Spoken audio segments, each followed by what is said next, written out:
Ladies and gentlemen, boys and girls, welcome to the Leadership Den Lions podcast.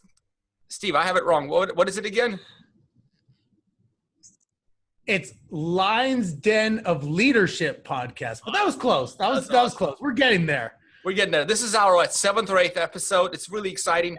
Steve and I are entrepreneurs. We're focused on growing our businesses, and we just need to, we'd like to find support from like-minded people, leaders and CEOs of the respective startups and organizations, fellow entrepreneurs, to come to the show and talk to us about challenges, and hopefully it helps us all start a week right and also grow a little bit from a leadership perspective. And today our guest is John Bradford.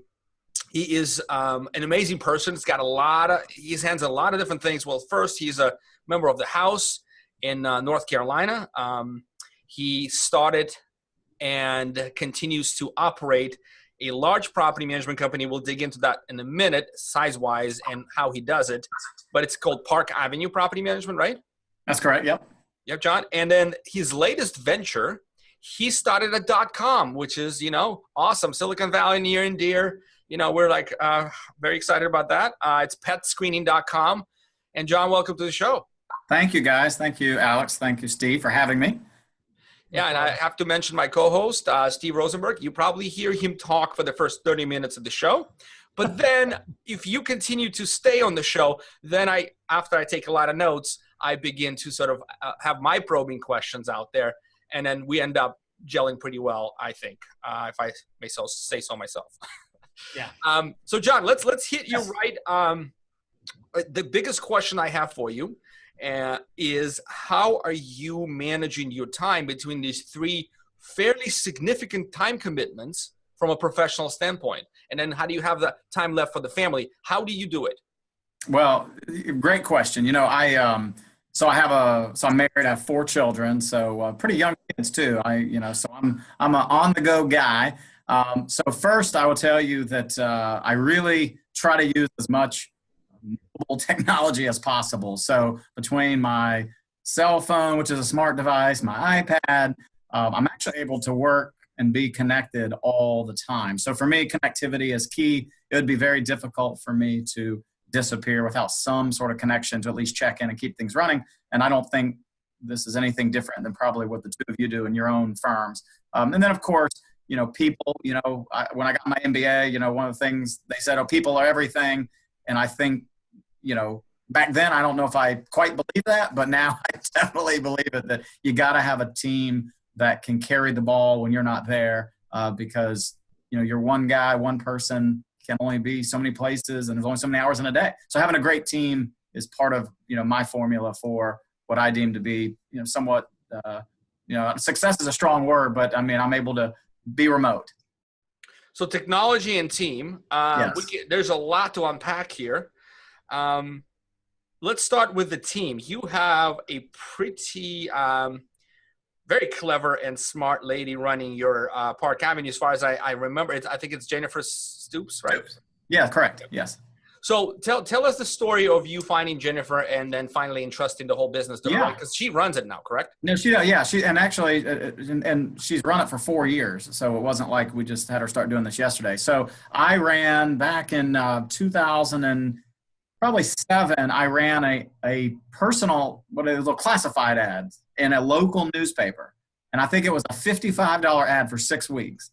And I think I had 6 lines, and I was just looking for someone. We're a licensure state here in North Carolina. So in order to do property management, you have to have a real estate license. So I was seeking someone who, was energetic and passionate for real estate and property management, and to contact me. And she contacted me.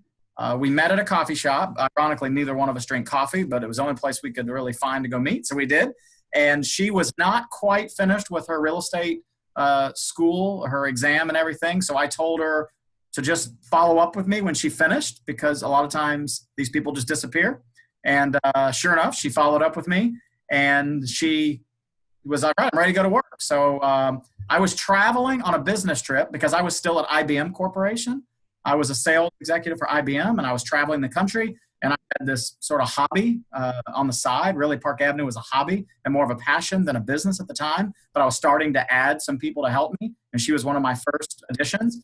And I said, well, hey, I need some help in property management, because back then, Alex, we were doing brokerage as well. And sorry if you hear my phone. That's technology at work. There's something on my devices.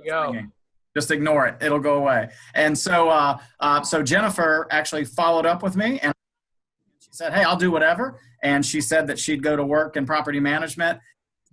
And what's interesting about Jennifer is she had no previous background in real estate whatsoever. She came from the dental field, but she had an incredible personality, a big smile, a willingness to want to learn.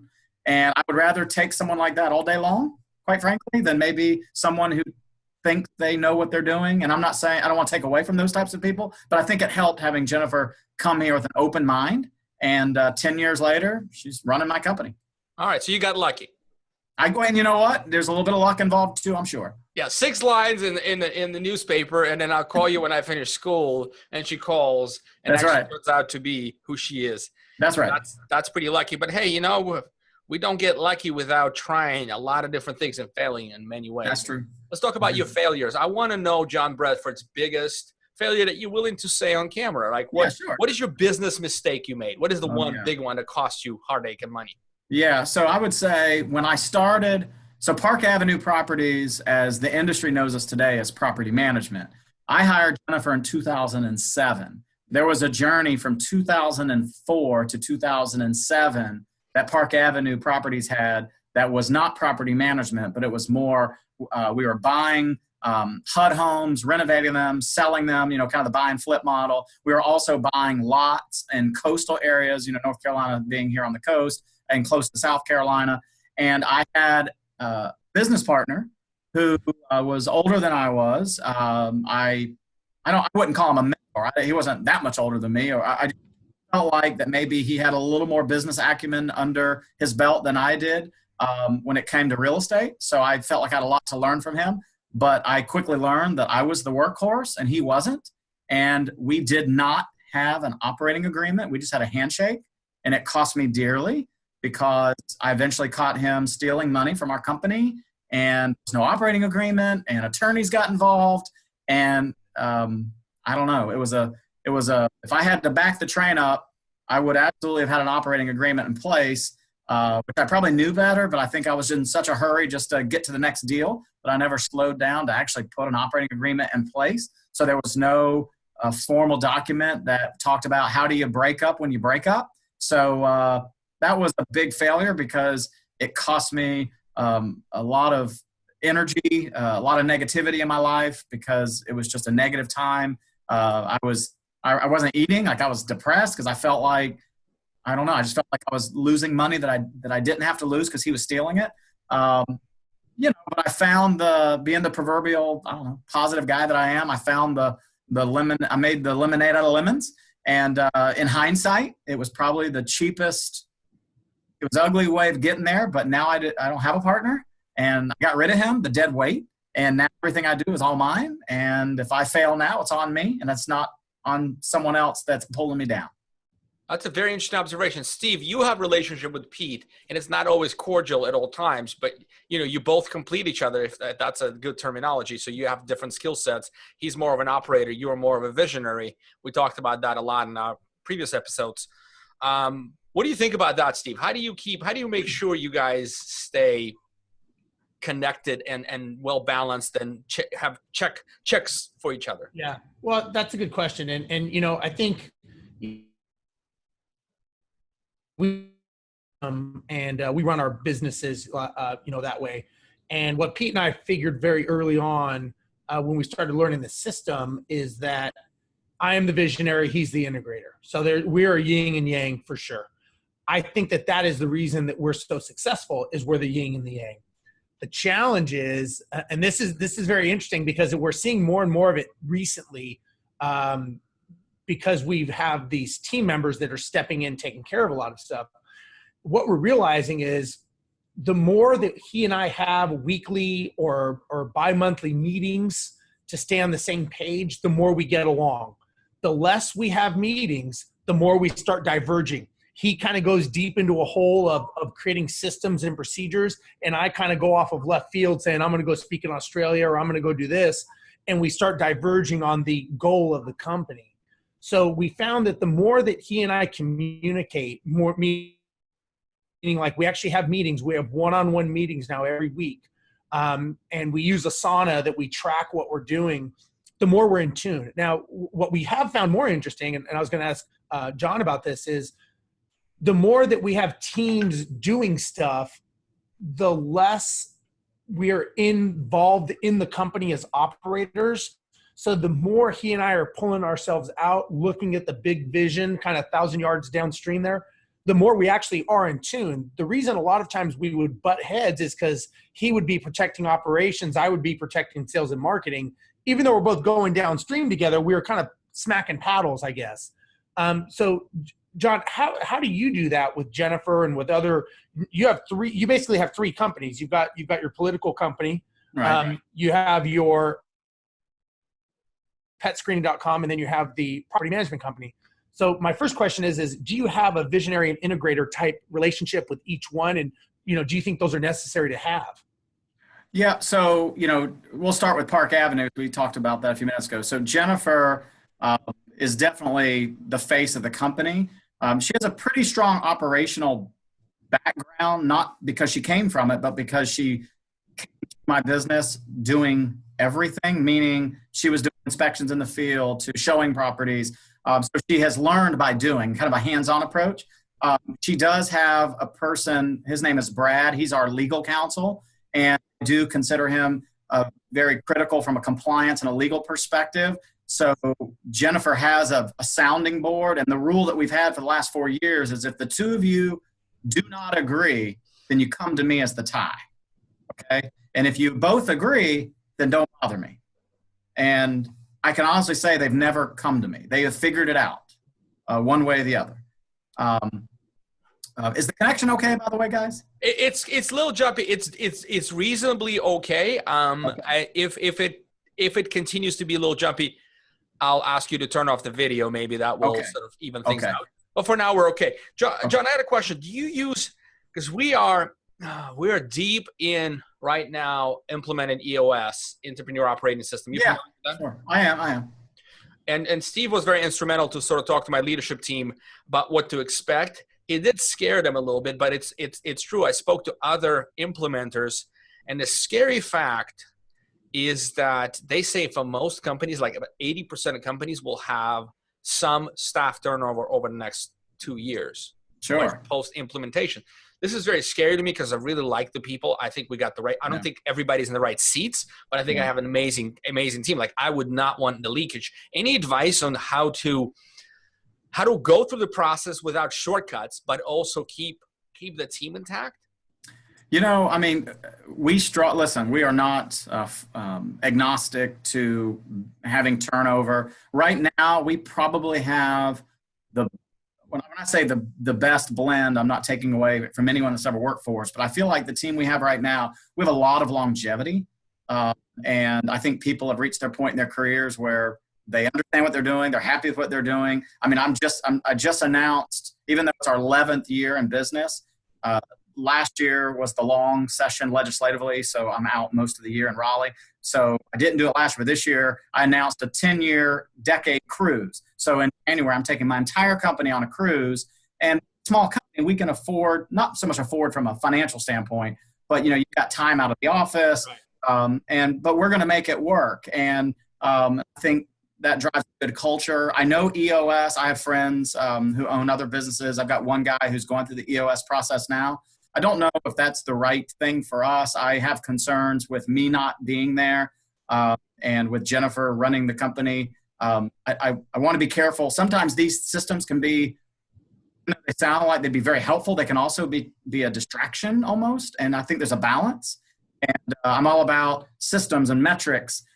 Sometimes you can outwit yourself, I think. And so I like to keep it simple. The old principle, keep it simple, stupid. So we like to try to keep it simple. We're in the business of keeping houses occupied, keeping our properties filled, keeping our evictions low, and picking up new business and trying to retain what we have. And that's really what we got to go do. And we do it while we're having fun because this business will chew you up and spit you out. And because someone's always mad at you. And so we try to do it with a smile. So I don't know if I answer your question specifically, but I would just say that having a good team who has good experience, and we have our own systems, but we haven't formally adopted like an EOS, for example. You know, Alex, I was going to mention, though, you said a couple things that, in my opinion, as a leader, you're the leader of the company, right? So you're the one that the buck stops with you. Yes. You get the accolades that you get to be on stage when you make the 5,000 list, but also you're the one who has to talk to the shareholders that says why you're not succeeding. And it's interesting because I'm reading a book right now, the new Jocko Willink book, Dichotomy of Leadership. Very, very good book. I recommend you get it. Okay. But one of the things they talk about in there is you mentioned that you like all the people, right? You think they're all good. I think what you have to think about, though, is are they good for where the vision of the company is going? You're comfortable with them, and maybe the thought of you replacing them, you don't want to deal with that and everything that goes along with that. But is that in the best interest of the company if they're not the right person in the right seat doing the right job and performing? So then it comes down to a leadership question that it basically boils down to, are you being a bad leader by keeping someone in basically where the rest of the company cannot excel because you're comfortable with them and you like them?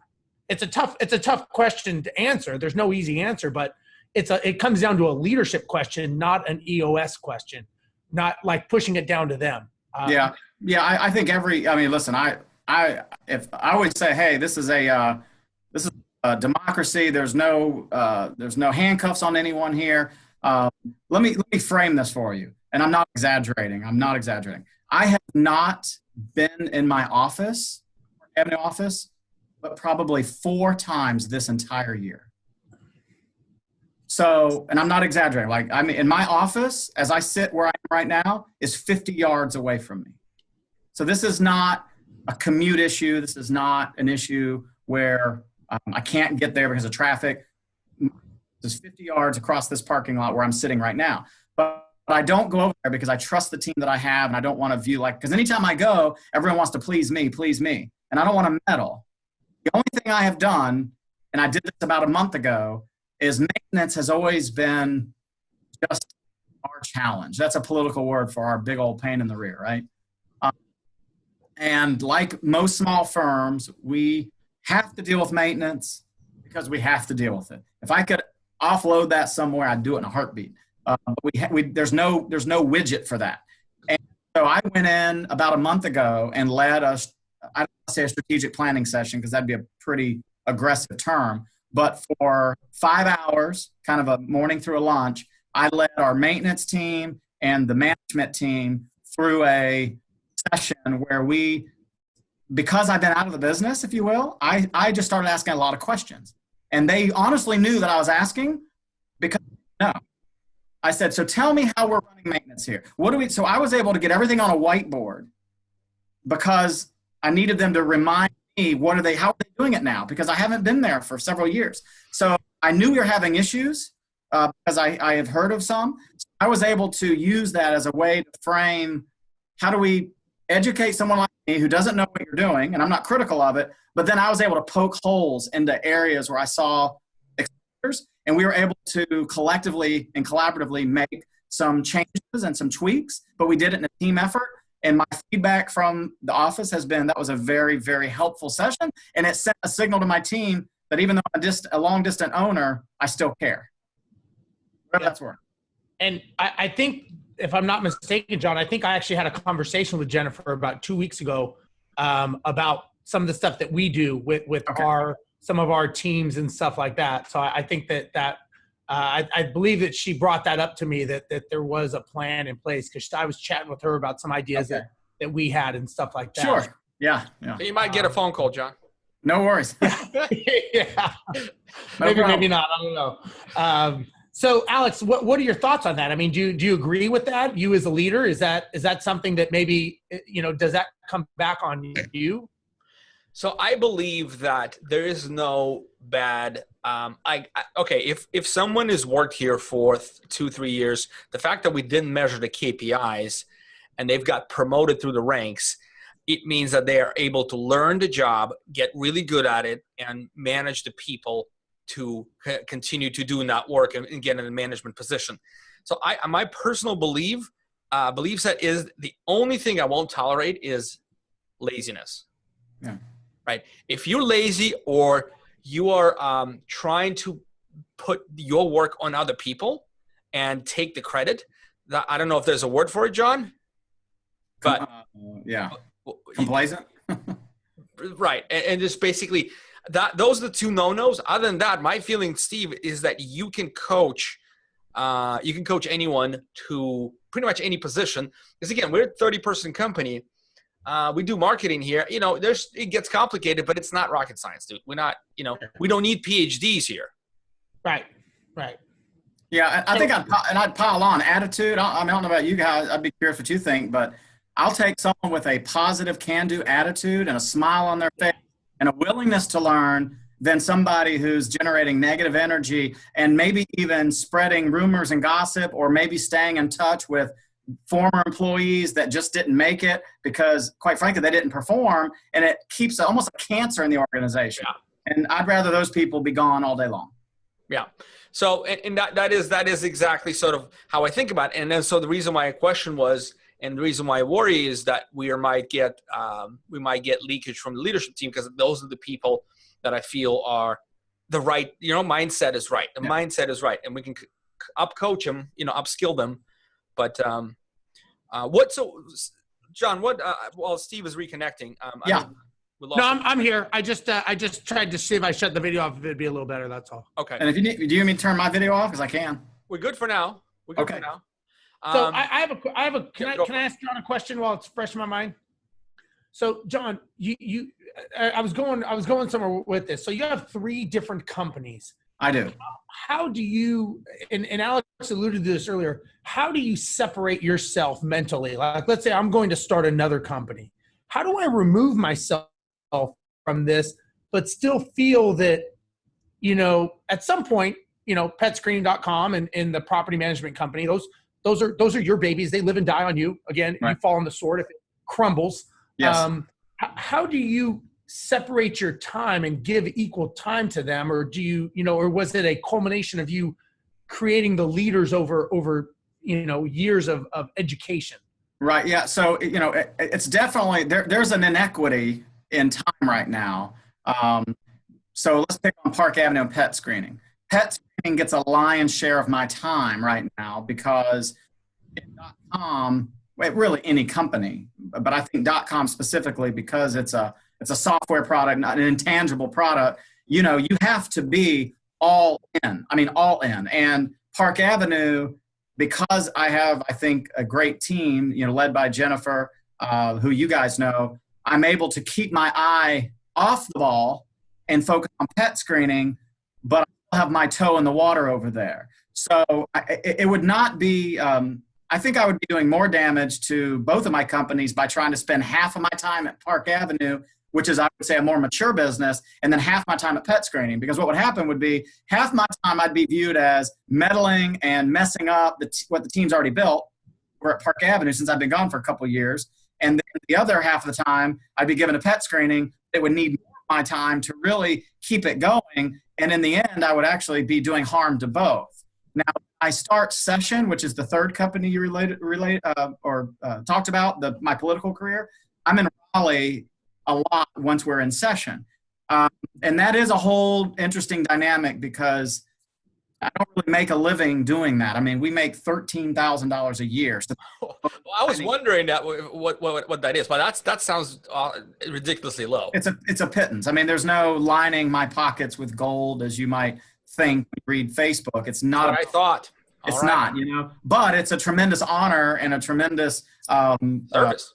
Yeah, it really is. And I have a lot to give because I'm one of the few non-attorneys as a lawmaker. I'm not a lawyer, but I'm up there making laws. And I think we need business-minded entrepreneurs helping craft our legislation and backing up regulations that are absurd and burdensome. And that's what I bring to the table. But when we're in Session, I do have, at Park Avenue, I have Jennifer and Brad. And my legislative role, I have a legislative assistant. Her name is Anita. And then for Petscreening, I have actually grown a small team, and I now have a team of about 5 other people. So I'm starting to have in each one of those buckets, to answer Steve's question, a good group of integrators, to use his words, to help keep things moving. Because if it was just me having to do a third, I'd be doing everything really poorly, and it would be a much different outcome. So let me ask you this: from the Petscreening.com and the property management company, what kind of I mean, you are in the heat of battle essentially as an entrepreneur. Yeah. How does that relate into the political world? Because are you more of an anomaly going into the political world as an entrepreneur, at least where you're living? I mean, I am. In fact, I would tell you that when right now I'm facing a re-election for my 3rd term, because we're every 2 years here in North Carolina. And I have a post up on social media. There was an article that was done on Petscreening recently by one of the local media outlets here. And I took that article and I shared it.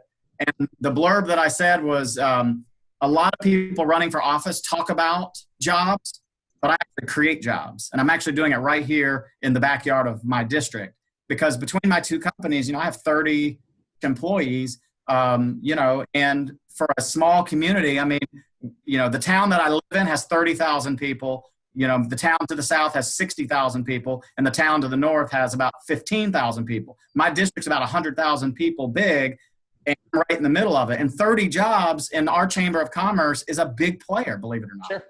No, 30 jobs is 30 jobs. That's economic wealth, it is. Brought into the community, and especially 30 jobs that pay well and keep people happy. Yes. And there's opportunity. That's it's important. I wanted to ask a question, and Steve, I'm sorry if I'm breaking your flow. I really want to understand 2 things.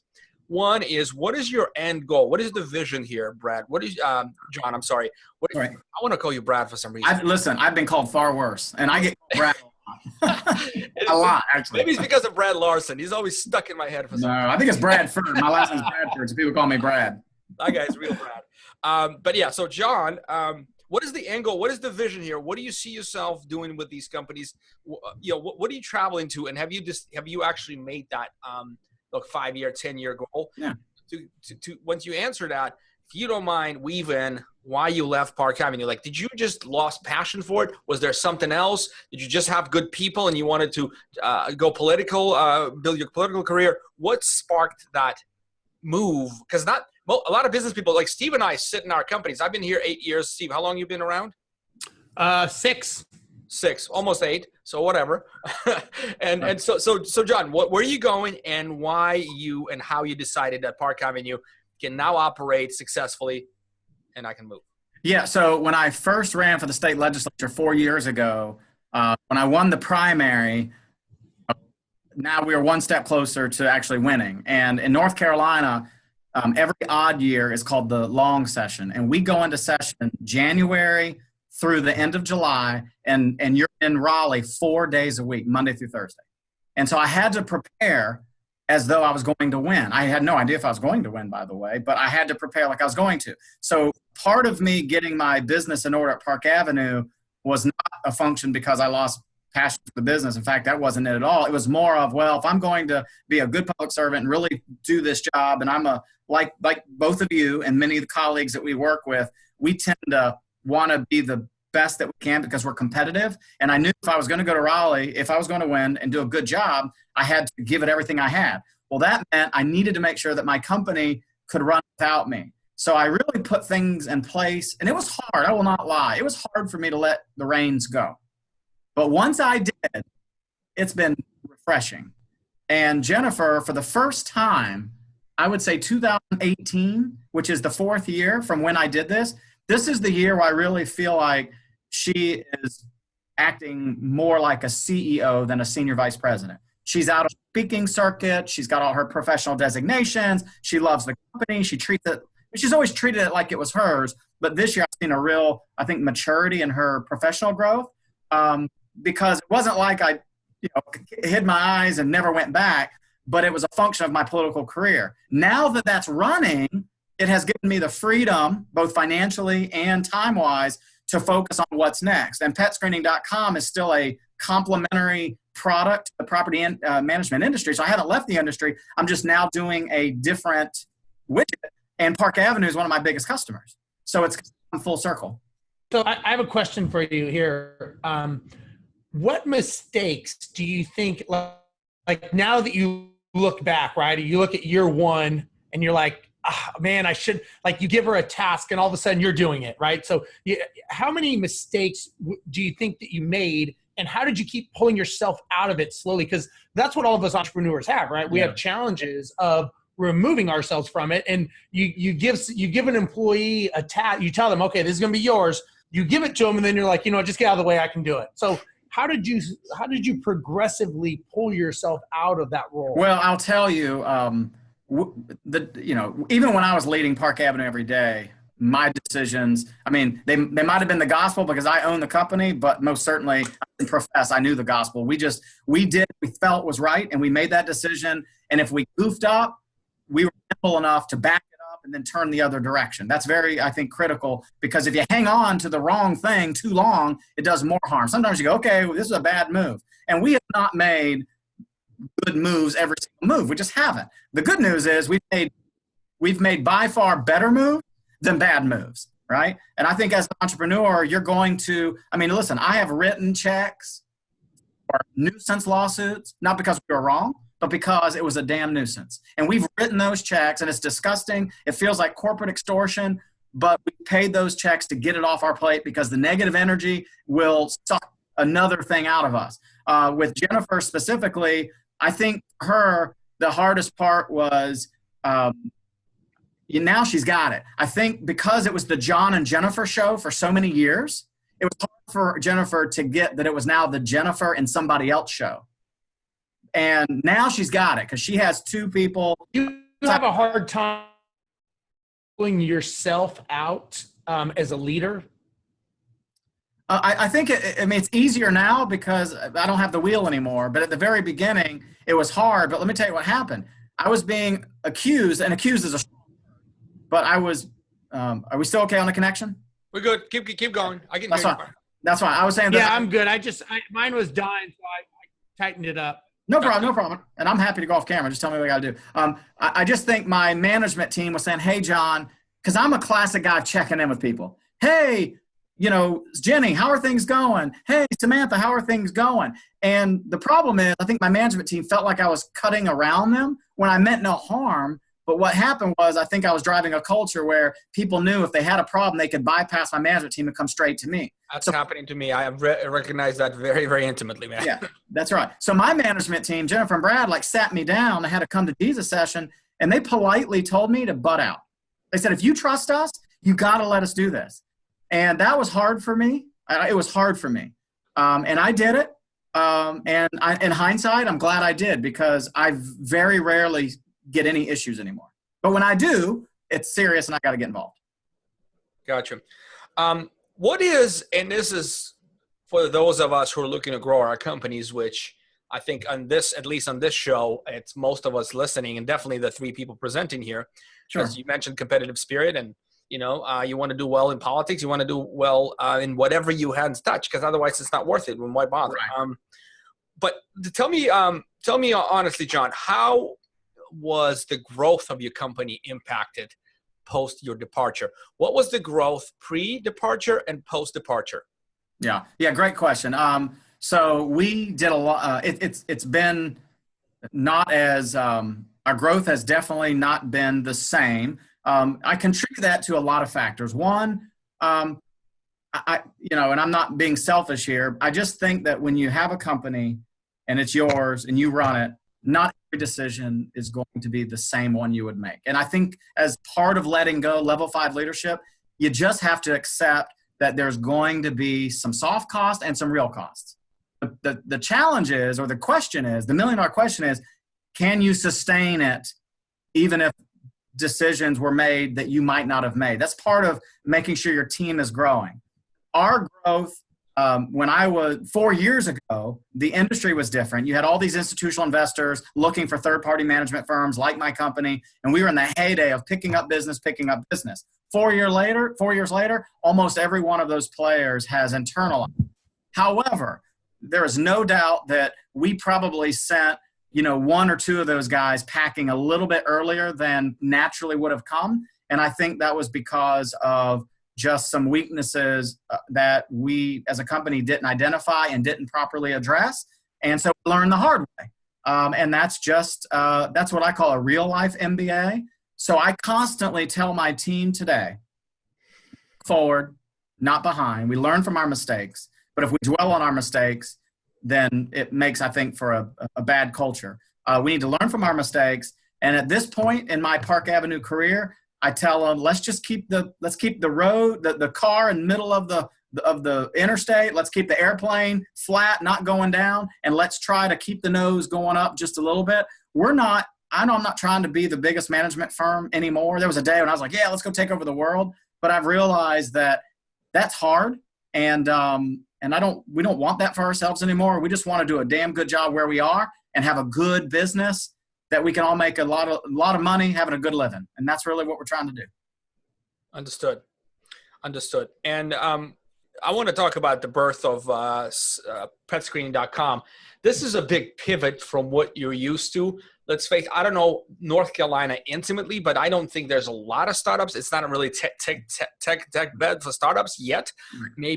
Maybe it will start going that way because California, specifically the Bay Area, is getting outrageously expensive from a talent perspective, as well as facilities and cost of living and commute. Yeah, it's difficult. So I'm it's spreading through the West Coast. We see a lot of startups moving to Oregon. See a lot of startups moving to Seattle, Washington, and sort of some moving to Austin. North Carolina, some are migrating towards the middle of the country. But what sort of possessed you to do a software business? I guess that's a simple question. Yeah, and I think I heard Steve ask a question. Steve, did you ask a question? No, I was just saying, isn't North Carolina, don't they have a lot of technology going on over there? In Raleigh, RTP, they call it Research Triangle Park. That's where SAS is headquartered and Red Ventures. So there is some technology, but it's funny, I am a .com, but a lot of the .com that the three of us read about, we're talking $4 billion valuations. These are companies who've led capital raises, 5-6 times. We are a .com, yes, we're a technology company and we're doing really great things. But I just view it as it's a product that I had this idea about to solve a problem. I think entrepreneurs are problem solvers, and but all solutions to problems don't necessarily translate to making money. So I've had guys. I have competed in inventors contests. I'm the kid that was selling you lemonade, cutting your grass all at the same time. So I've just sort of always been looking for a way to not make an easy dollar, because there is no easy dollar, but I put my money where my mouth is. And if everybody made money off their ideas, there'd be a lot of rich people out there, but very few people actually execute on their ideas, and they wait. And then somebody comes along and does it, and they go, oh my God, that was my idea. And it's like, well, congratulations, they did it, you didn't. And so I have wasted a lot of money trying things that have not worked. And then I've also put money in things that have worked. Petscreening is based where we are today. It's going really well. I think we have a lot of upside. We're a one-of-a-kind product. And I thought of the idea because of the problems that I faced in my own company at Park Avenue, and based on my legislative experience around some of the fair housing issues. And here we are. That's really as simple as that. I think the key concept that you possess, John, and I think it's consistent across a lot of folks who are successful in business, is the ability to fail. I mean, you just said so yourself. You've tried multiple things. You made bets, educated bets at that, and not all of them worked out. Is Petscreening one of the bets? Is it still questionable to you whether it's going to work out? Or right now you are in high growth mode and you're feeling it. Yeah, no, yeah. We've got a home run one here, guys. There's no doubt about it. That's really good. Congratulations, man. Yeah, I hear a lot of people talking about it. Good. Definitely. I just didn't know if it translates into dollars for you. Now I do. Yeah. Listen, I take zero for granted. I really do. From my political career to business, and we have a lot of friends in the industry that took a bet on us. But now we're cooking with gas, and I think we have a lot of upside, and we have a long way to go. But where we are in our first year and a half of business is I'm very pleased. And I'm appreciative of everybody. I mean, even Steve's company, his real estate company, property management side, they use our product. And I can't thank you enough, by the way. But certainly we really are delivering a real value to the industry. Our big news, by the way, is just Friday, we became a certified, or maybe I'm saying we are now certified as a integrated app partner with OneSite. And now OneSite is the product in the multifamily side, but RealPage. And now any multifamily company that uses OneSite can go turn Petscreening on in their product. That's like 50% of the market RealPage got. You know what I mean? Yes, it is. And yes. So that must equate to at least, I would say, it's got to be at least 8 million units or something. Maybe not that many, but close. Yeah, I think it's in the millions. But for Petscreening, all we have to do now is go find every OneSite customer and say, you can turn this on for free and use our product for free. I have a question. Since I am sort of in a mecca of technology, let's call it, it still is and still will be for a while. We've raised few rounds of capital. Otherwise, we wouldn't be able to grow as fast as we have grown. How were you capitalized, John? From idea to actual MVP, minimum viable product? What does the capitalization look like? Yeah, so everything has been self-funded by me. When I came from IBM. I don't consider myself a developer because I'm not. I'm an idea guy, probably much like Steven's more visionary. He talks about maybe I'm a visionary. I don't know. I'm an idea guy, and I like to assemble the people that'll help me get there. So I went and found a development company that is known for being very picky about who they work with, and their business model was, if they select your product, because they interviewed you as much as you interviewed them, then they would give you a fixed scope of work with a guaranteed delivery price and a guaranteed delivery date. Even if they went over budget and they showed you what it should cost, they discount that by some rate, and then they sell it to you for less, and then they give you discounted hours moving ahead, and in exchange for that, they want a upfront equity share.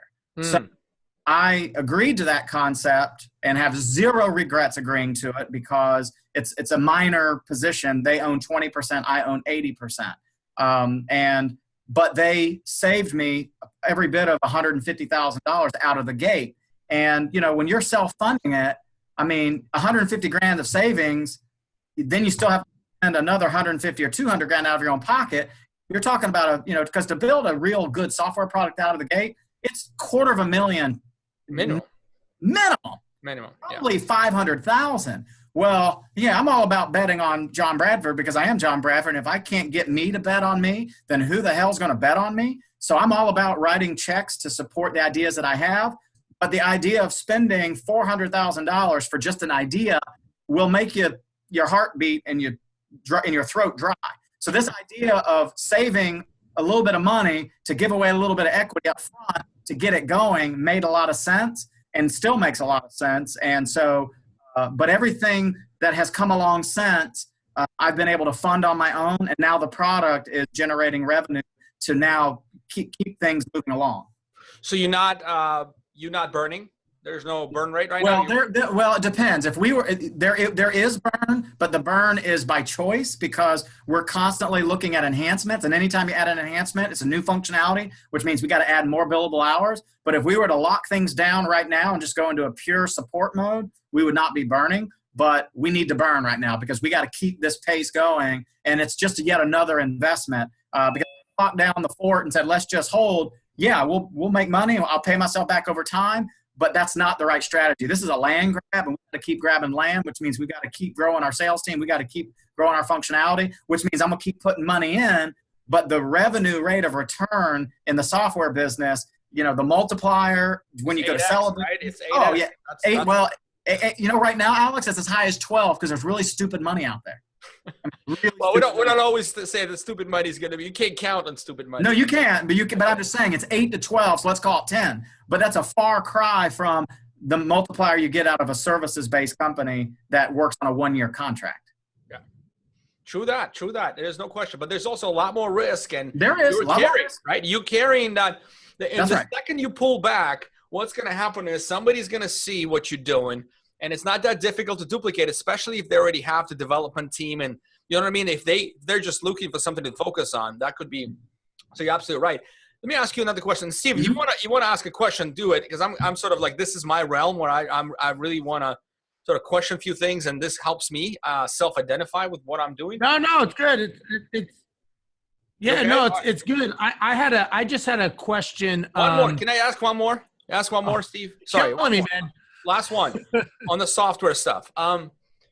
If you had right now $250,000, well, how would it change the end? Like, would it move the end point by 30-40% closer? I mean, what do you think? Like 250 right now to spend on growth. Yeah, I can tell you. Well, here's how I'd allocate it. I'd invest 30% of that in development enhancement, and the rest would go into sales, period. Correct. And so why not bring in an investor or couple?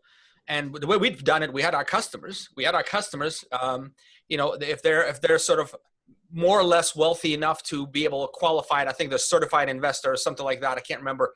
You have to have so much in assets and so much in income to be able to invest independently in companies like mine and yours. But this is what we've done. We've basically we have a lot of customers who love us. And I came up and said, hey, how about you put $100 grand in this thing? Right. And here's the business plan. Here's what it is. And so what do you think about that? Well, there's no doubt that like right now I've got, VC is not the right mode for us right now, but like, have you heard of Growth Tech Ventures? Growth Tech, is this like one of those incubators? Well, no, they're a VC firm known for raising money for technology, and they've done some big raises for household technology companies that we all would know. But like, I met with just so happens to be one guy in the community works for them. He's one of their partners, and he met with me and just said, "Hey, I'll lead a $500,000 round for you right now, and I know I could do it quickly because you're onto something." We've continued to get that kind of reaction out of people, but I need to be smart about this, and I don't want to give away share for the sake of giving it away. So what we're open-minded to, because I'm telling you, I'm having a lot of fun. I've never been a part of a public raise of any kind of capital. I've always paid for things out of my own. I've never been a part of any company going public, not suggesting for a second that Petscreening is going to go public. But valuations, I'm usually valuing companies, property management that we want to buy, but this is a whole different valuation mechanism. And so I'm really enjoying the journey because I'm learning. This is like a new MBA for me, frankly. It really is. And I am eating this up like Pac-Man. I can't get enough of it. And so we're being circled by a lot of groups right now that are definitely interested in somehow being a part of our journey. I'm being very methodical, careful, cautious, whatever word you want to use, to make sure that when we do something, it's not about the money, because I have the capital. I do. I'm not money bags, don't get me wrong, but I've saved my money like a little chipmunk. And so I have the ability to continue to fund my endeavors, and we'll be unapologetic about it, because if we fail, I'll just go do something else and make it back. That's my whole mentality. However, there does become a point where I think there's smart equity investment, where if we found somebody that said, John, we can bring $500,000 of capital to the table, and oh, by the way, we can bring with us 50 to 100,000 doors that want to sign up for Petscreening immediately. Now, not only do I raise capital, but I just took my valuation up. And when you're doing an 8 to 10 times multiplier, even though I'm giving away 10%, and now I'm down from 70 to or 80% to 72%, my 72% is more valuable than the 80 it is today. And that's the math that is kind of new for me. And so I'm enjoying it, but I think I'm going to get one bite at that apple, guys. And I want to be really smart about when we do it. True. Just one word of caution. This has been really, really good for me, but I've heard stories around the Valley quite a bit. When you line up, even if somebody brings you 30,000 units, if you line up with somebody who doesn't share the vision for what the company is, and you want to talk yourself into it, like, you'll know. Don't talk yourself into it. This will be bad money, man. Bad money, because they'll get a board seat, and you will start see this company going in directions you don't want to go. I agree with you completely, Alex. So I would probably put another asterisk and just say that partner has to, let's $30,000 as your example. it's not about the 30,000 doors, because I'll go get 30,000 doors on my own. It's about 30,000 doors and what expertise do they have and what relationships do they have, and will there be other people that follow them into the fire? And that's what we're looking for. Yep, exactly, man. That's an exciting journey. I congratulate you, man. This is thank you. It's gonna be great. Steve, your turn. Go for it. All right. I know we got a couple minutes left, John. I'm just curious. Yeah. Does it stop here? Let's talk about my political career first. I get asked all the time, where do you want to be? Where do you want to go? And I would just say that this will be really silly, but there was a time that I said, I want to be friends with the United States president. I don't care about Republican or Democrat. I mean, trust me, I have my preference, but in general, I still think commander-in-chief is the most critical role anyone can have. And I respected Obama as much as I respect Trump, regardless of who I agree with more or not. And I've always said that I want to do a role where someday some sitting United States president knows me by name, not because of the money I give to the campaign or to their reelection campaign or whatever, but for what I do. And that was always a goal for me. And the question is, will I ever reach that goal? And when I reach it, what will I be doing at the time? Will I still be a member of the House of Representatives? Will I be, a member of Congress? Will I be lieutenant governor? Will I be just an entrepreneur guy? I don't know. And so I want to keep serving until that happens. And recently I upped my goal. I want to fly on Air Force One. I want to get a ride somehow. I don't know how I do this, but I want to somehow say, oh my God, I've been on Air Force One. I don't care if it's just to go fly 30 minutes. I would love to get on that airplane. And I know that you only get on that airplane when you're in a role where someone invites you to be there. And so that's a silly goal, but politically that's what I want to do. And I want to still have fun doing it. I don't want to be miserable. If I'm miserable, I'm out, because there's no sense in doing it. On a business side, Park Avenue, Jennifer has all my confidence. My team has all my confidence. We are not going to be a 50,000 door management company. We are a couple thousand doors. That's what we're going to be, but we can make a damn good living doing that. And Jennifer can make a good living and have a lot of control doing it. And that's important for me, for her to achieve. So that's kind of my goal for that. Petscreening, my goal there is to just run hard, run fast, and be, I would love to go somewhere someday and say petscreening.com and someone actually knows what it is, right? We know what it is, we're the industry. But someday, sometime, it would be nice if, Petscreening is being talked about in the third person and people know exactly what that is. That really doesn't have to do with money, but it really does, because if you've ever heard me speak at some conference, I always say I love money, and I know everyone loves money, and if you say you don't, you're lying. But I'm not a greedy guy. I'm a guy that gives back. I work hard. I believe in charity and helping people who can't help themselves, but I also want to be successful, and success is not always measured by money. But in the end, it really is, because your success does translate into sales, which then translates into money. So, but I have to have fun, guys. That's one thing. I think y'all know me a little bit. I know, Alex, you know me probably better than Steve, but I mean, I want to have fun. I want to be laughing and enjoying my job. And if I'm not, then I'll just go find something else. Even if that means working in the fishing department at Walmart, I'll be happy. Fishing department. Now you're ringing my bell. All right. There you go. I think we got I'll come see you and we'll talk, trout and bass and what have you. There you go. Yeah. All the above. So I think I want to finish on this note. Do you know who Gary Vaynerchuk is, Gary V? I do not. All right. He's one of those came out of nowhere. Wouldn't call him motivational speakers, but he built an empire on just hustle, just straight up hustle. He was the first guy to do YouTube video, wine TV show, what have you. And so he has this dream that I follow this guy, and he's a little out there, but some of his stuff is really, really good. And his dream is to buy the New York Jets. I mean, he built a $400 million marketing company that he sold. I don't think it's close enough. It's never near, like he can't even buy the Jets. But he talks about the journey. Like for him, it's the journey. So like, it's really interesting to hear you say that, hey, I want to have fun. I want to do this. I want to be, president, know me by name. But it sounds like you'll enjoy the journey, man, no matter what. But you have to have that destination in mind, which is, I admire you. I actually don't have that clearly defined destination in my mind.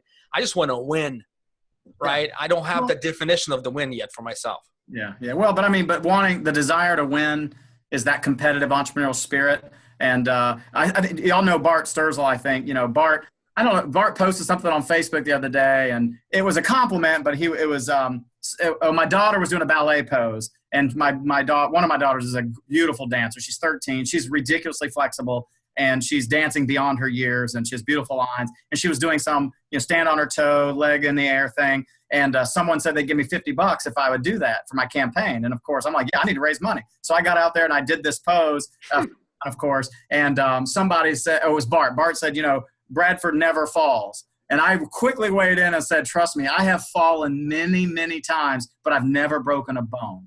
And that's a true story. So I think, winners also stumble, we trip, we get cut, we get bloody, we wipe it off, and we pick up when we go. And I would have to imagine, Alex and Steve, you fall into that same category. We're determined, and winning comes along with that. And we lead by example. That's the other thing I'd say my parting words are, I lead by example.